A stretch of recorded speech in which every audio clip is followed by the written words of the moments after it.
Buenos días. Ayer tuvimos subas en el mercado en general, tuvimos subas en el crudo, subas en el índice de acciones, en el Standard & Poor's, en los metales, plata, oro, cobre, paladio, níquel, aluminio. Bueno, en general el mercado tuvo bastante alcista.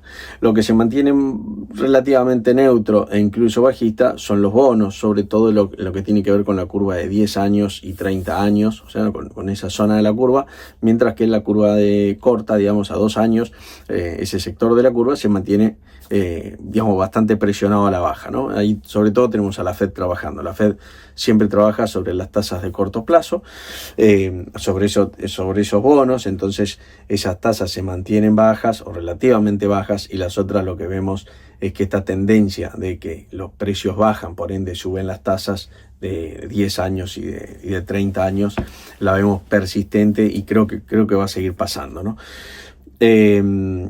Con lo cual, bueno, por ahora creo que hay espacio, ahí hay que tener cuidado porque, por supuesto, como decía ayer, en algún momento la Fed puede intervenir y ahí, bueno, va a haber un movimiento fuerte, seguramente hacia la suba de los bonos y la baja de las tasas, ¿no?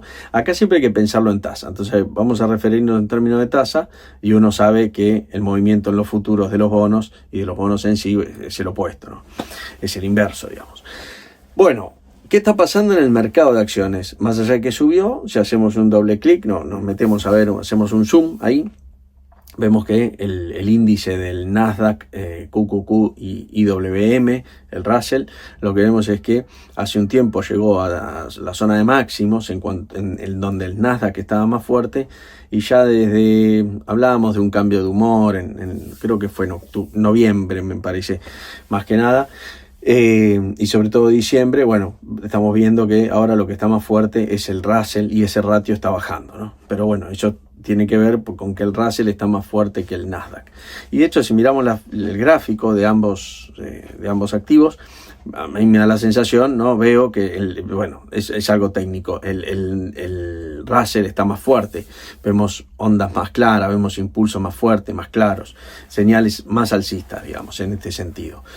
El posicionamiento del mercado ahora sigue posicionado en la zona de 7000, pero ya el posicionamiento de corto plazo, ¿se acuerdan que hace unos días, ya semana pasada, creo que a principio de la semana pasada, yo mencioné que había un posicionamiento de corto plazo bajista y de mediano plazo, digamos, de corto plazo me refería a una semana, que estaba bajista, y después el mercado ya estaba posicionado al alza. Bueno, ahora ya, como pasó una semana, el mercado no cambió el posicionamiento y se mantiene al alza.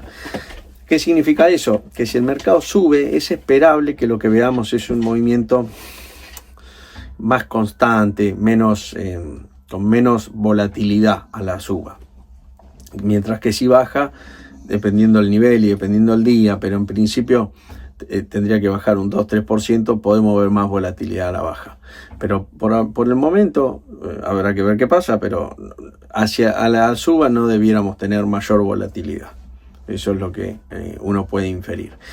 Si miramos el mercado de acciones de Estados Unidos y Europa, estos son algunos datos interesantes. Estados Unidos hoy representa, de lo que es el mundo desarrollado, digamos, de mercado de acciones, el 72% de las acciones globales. O sea, el mercado de Estados Unidos representa el 72% y Europa representa el 16%. Bueno, eso es un dato que tiene sentido para entender cuál es el peso de Estados Unidos, que cada vez incluso es mayor al resto del mundo. Si además hablamos de lo que está pasando en el mercado de Estados Unidos, vemos que la concentración en las acciones de Estados Unidos es la más alta en décadas. Pero esto no hay que ser alarmista. Estas son situaciones que se dan y después cambian, porque ya pasó y porque pasa en todos los países. No es que en los otros países no pasa, que no, en Suecia las empresas, no, también las 10 empresas más grandes representan el 80% del mercado. En Estados Unidos siempre eso estuvo muy atomizado, y hoy lo que estamos viendo es que esa atomización no es tal. Pero bueno, yo no veo ninguna señal es algo a seguir, es algo a tener en cuenta, sobre todo cuando vemos que un índice sube, porque no es lo mismo que del otro lado uno tenga 500 acciones que todas son equiparables a que uno tenga una acción que pesa el 25% del índice, ¿no? Pero bueno, eso hay que tenerlo en cuenta, pero no es algo que uno tenga que agarrarse los pelos porque es una cosa que no se puede creer. Tampoco hay que exagerar cualquier curiosidad estadística, ¿no? El consenso de las ganancias de las empresas está muy alto, sobre todo en semiconductores. O sea, el mercado cree que las empresas de semiconductores van a performar muy bien y está pagando eso en ganancias, en precio, ¿no? Si miramos lo que viene pasando con las empresas, digamos, de valor y de crecimiento, vemos que las de valor están performando mejor, por lo menos desde la última semana me refiero a las empresas de crecimiento. Ya después tenemos que hablar de dos cosas, los commodities sobre todo, que es los commodities en general, como commodities en sí, si tomamos, ¿no? Y hacemos un análisis sectorial, sectores, commodities, bonos y acciones, lo que vemos es que los commodities pasaron a liderar un poco en esto que se llama, o que muchas veces se llaman superciclos, ¿no?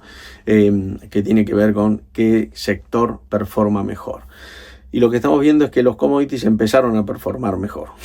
Y cuando decimos que performan mejor, significa, bueno, que suben más en relación, ¿no? Básicamente es eso, pero ¿por qué se da esto? Bueno, se da por una variedad de cuestiones. En parte es hay una inflación persistente, hay un miedo del mercado a la inflación persistente. Hablamos al principio de lo que estaba pasando con la curva de bonos, que la curva de bonos suban los rendimientos y bajen los bonos, y que los commodities suban. Cuando miras los precios, en algún punto lo que tenés es que los bonos bajan y los commodities suben. Y las acciones, lo que está pasando es que se están quedando planchadas, digamos, o lateralizando, o suben menos que lo que están subiendo los commodities. Entonces ahí lo que estamos viendo en definitiva es, cuando miramos estas tres cosas por separado, en definitiva vemos esto, ¿no? Que los commodities empiezan a estar más fuertes. Y además da la sensación de que muchos commodities están en pisos incluso, ¿no? No es el caso del oro, por supuesto, ni de la plata, pero sí puede ser el caso de la soja, que ayer subió unos 20 puntos, no 20 puntos porcentuales, 20 centavos por bushel en un día, y bueno, es bastante, una recuperación grande. En cuanto a las criptos, yo Bitcoin lo sigo viendo una tendencia lateral. Si miramos la dominancia de Bitcoin frente al mercado, en estos últimos tiempos viene perdiendo dominancia, rompió la media de 50, y si miramos lo que son los flujos, los inflows, o sea, el dinero que entró y que salió de los fondos que están relacionados a criptos, lo que vemos es que la semana pasada hubo una suba, hubo flujos entrantes, pero no fue ninguna suba récord, ni mucho menos, fue una suba de hecho muy baja de flujos, y vimos un movimiento fuerte en el precio, con lo cual esto podría estar motivado. Habría que ver si esto se consolida, o sea, si aparecen más flujos, y si no, daría la sensación de que no está muy motivado por compradores agresivos, ¿no? Sino por falta de vendedores. Esta sería un poco la interpretación. Si el precio sube y no tenemos flujos entrando, significa que los vendedores que estaban queriendo vender ya vendieron, entonces no quedaría mucho más por vender, por eso vimos que el precio rebota. Esa sería la interpretación.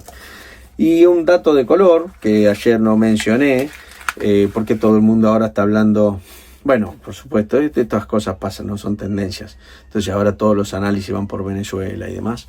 Y algo que no mencioné es que cómo reporta la OPEP las reservas, porque eso es importante también. Pues ayer hablé de recursos, de reservas, ¿no? Pero claro, yo hablé del circuito de la realidad de los negocios. O sea, cuando vos querés hacer un negocio, vos estás financiando un proyecto, vos tenés un negocio real. Pero después tenés el mundo también de la realidad, en donde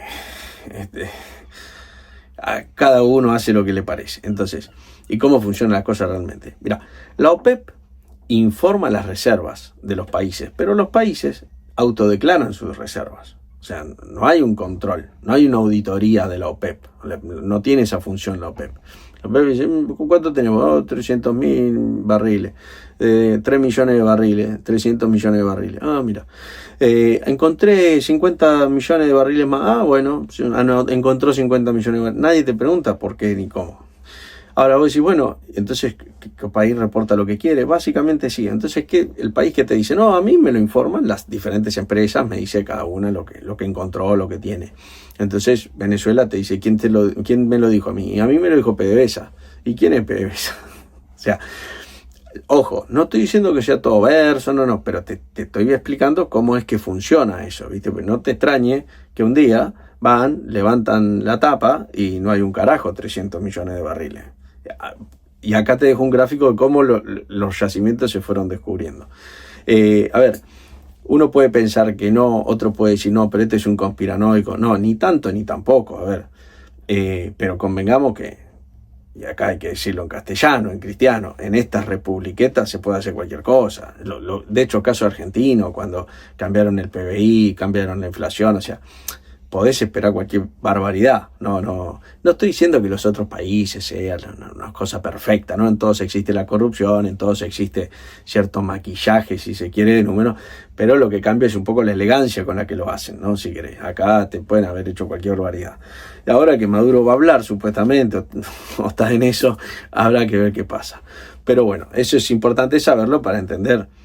Viste, uno tampoco es que hay que poner las manos en el fuego por los 300 millones de barriles que hay ahí. O sea, yo creo que obviamente que tiene una de las reservas más grandes, eso todos los que están en la materia creo que lo van a apoyar, lo van a sostener, pero después entramos a hilar fino en los números y habrá que ver si son 300 o si son 100. De cualquier manera es mucho, pero bueno, tranquilamente podría ser un poco menos también.